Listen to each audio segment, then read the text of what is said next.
Hello there everyone, Ashnflash here, and welcome into a very special video. Today I've got for you sort of a tutorial slash, I guess, drawing video of me actually sitting down and making the Harley Quinn minifigure for Birds of Prey, her outfit that you can see on screen now. And this is normally, it's not exactly how I normally have my setup all the time when I'm actually sitting down actually drawing the minifigures, but this is just to give you an example of what probably I should be doing each time, having all my little reference pictures and such. So yeah, to the left there you've got an official picture of the outfit on like a mannequin that I guess they went around and showed off on tour, as well as the face that I want to do, as well as the actual necklace with the Bruce collar. And then I've got the Funko Pop doll there simply because I just always use them as reference if I can, because they're just such a great representation of like another toy manufacturer and how they sort of what they decide to include, what they decide to remove for detail and such. So they're a really big help for that. I always look over and glance over to that, as well as to the right there you've got the hair piece there that I'm going to be trying to use, which is the Sweet Mayhem one.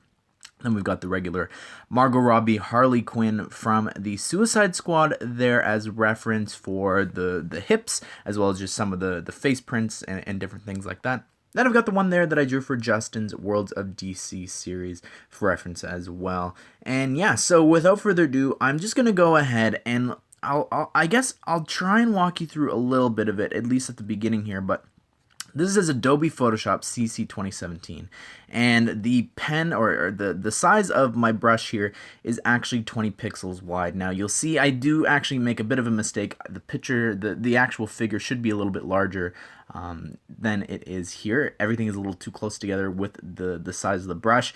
I fixed that not on the recording, but so yeah, just make sure that it's big enough, like maybe screen grab one of my figures, and just to make sure, I should have done that a little bit better here. But anyways, you can see here that what I do is I actually take the figure that I want to do and I actually build it in Lego Digital Designer. And then once I do that, and it's only available on the computer, once I do that, I screenshot it, and I bring it over into Photoshop, and then I'll trace over. And I like to change the color of the pieces so that they don't blend together. You'll notice here that on the bottom right, I actually hit the little page next to the folder symbol, and that actually creates a new layer on top of this, so that I'm actually not drawing directly on the screenshot picture, but on a layer separate from that. That's very important because I couldn't tell you how many times that I've accidentally been drawing over a reference picture or the LDD screenshot, and then I have to completely restart. And yeah, so right now I'm just working on the hand, and you can see here that I'm going I outlined the entire thing, and what an amazing thing is, I'm not sure if I knew about this before when I was actually drawing the Flash for my other tutorial.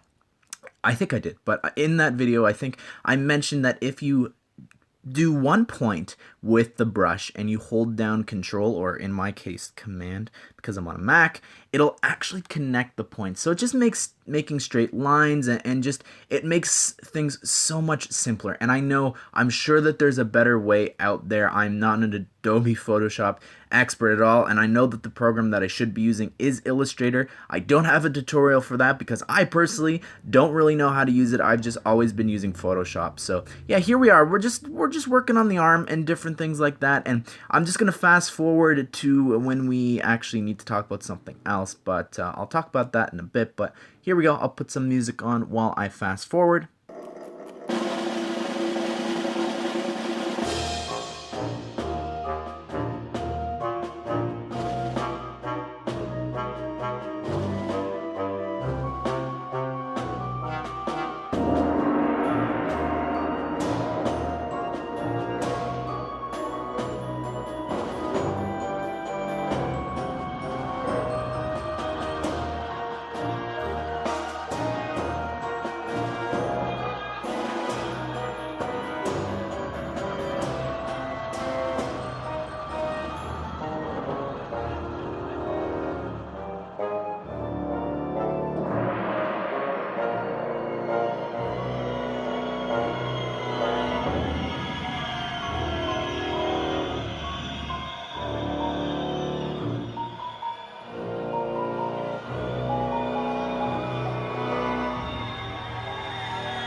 Alright, so now that I'm done drawing everything, you can see here what I'll do is I actually create a second layer now that I have my whole outline done. And the reason behind that is now that we're going to be filling in the colors, whenever you fill in the color, it seems to kind of take over a little bit of the I guess the outline of it.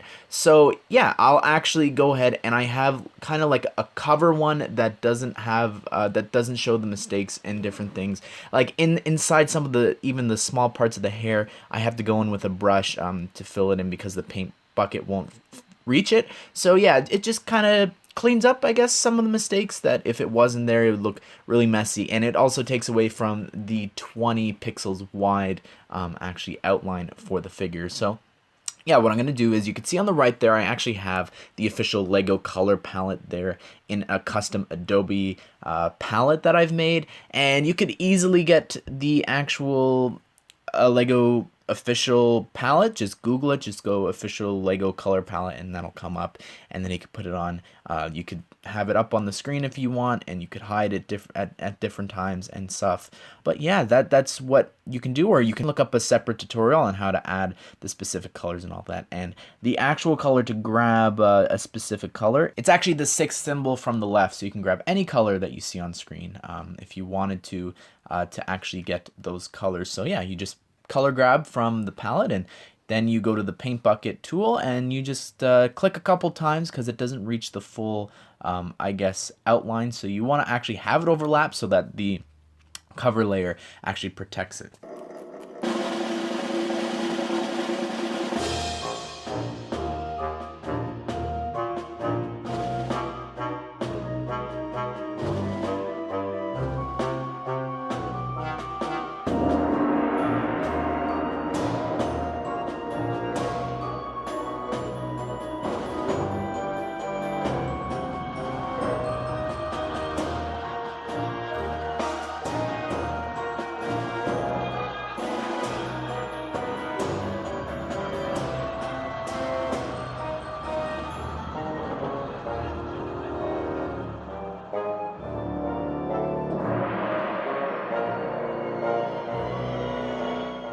Alright, so now that we're done with the colors, what I do is I actually have a torso template, and you could just Google that as well if you wanted to. So I actually bring that into the file, and then what I do is I take the one tool, the second one down, and I'll actually select the picture that I have as a reference, and I'll actually highlight, or I guess outline, the part of the actual mannequin that I want to copy and paste. And once I copy and paste it, I'll actually stretch it, and I do that by holding down Control or Command T, and then grabbing the points and stretching it to the width of the torso, because I need to make it as wide as a Lego torso and not as skinny as I guess Margot Robbie actually is.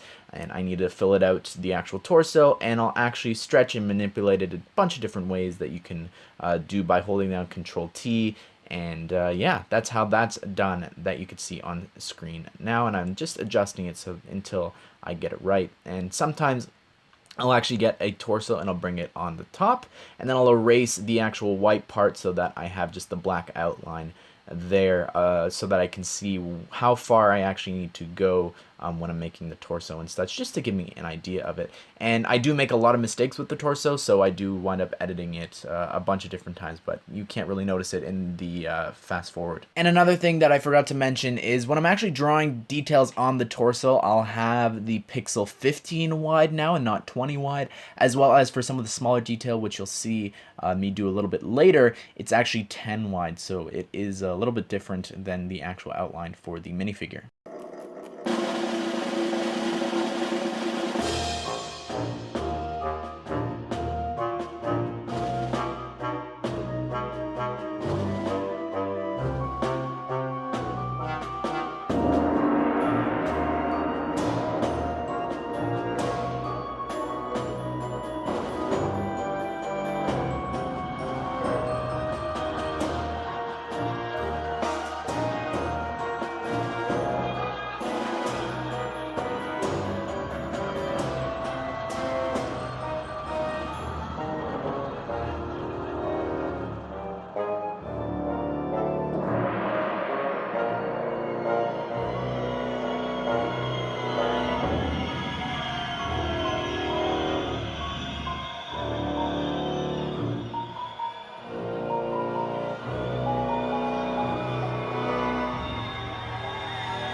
Alright guys, there you have it. That is me drawing the Harley Quinn from the Birds of Prey in the Fantabulous Emancipation of one Harley Quinn. And yeah, you know, it was a lot of fun to make this minifigure, and it was interesting to, while drawing it, to keep in mind, man, like, you know, every single time that I messed up, I was kind of frustrated because I'm like, they're seeing this. But yeah, let me know down below in the comment section. I could definitely, you know, slow it down. I have an idea to release one that is completely unaltered altogether. If I didn't speed this up, the whole video would be up to 3 hours maybe. So yeah, that might just be some funny little video that I might put out later on this month with the Clone Wars series. But yeah, there is a bunch of different things that I didn't mention here, but I'm gonna keep those a little secret. You'll have to pause it or download it and to completely follow along with all the little tools and stuff that I have. But let me know down below in the comments section down below if you have any questions and such. I'll try my best to answer them. And if you have any suggestions, because last time I did this, you guys helped so much. But thank you all so much for watching this, and I hope that you did enjoy the video, and I hope that you all have a great day. I will see you all in the next one.